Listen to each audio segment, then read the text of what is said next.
Lasalgaon railway स्टेशनवर अमृत भारत योजनेअंतर्गत कामे चालू असल्यानं पाण्याची पाईपलाईन तुटली आहे, तर पेयजलची दुरवस्था झाली। दुसरीकडे कडक ऊन पडत असताना रेल्वे प्रवाशांना पाणी मिळत नसल्यानं प्रवासाचे पाण्यासाठी हाल होत आहेत।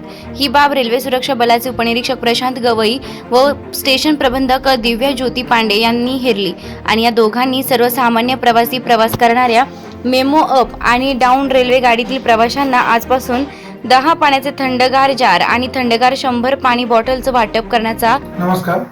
आज रोजी आरपीएफ आणि स्टेशन प्रबंधक यांच्या संयुक्त विद्यमानाने रेल्वे प्रवाशांना जे डेमो आहेत याच्यामध्ये जास्त करून गरीब लोक प्रवास करतात, ते 20 रुपयाचं पाणी घेणं शक्य नसतं त्यांच्यासाठी।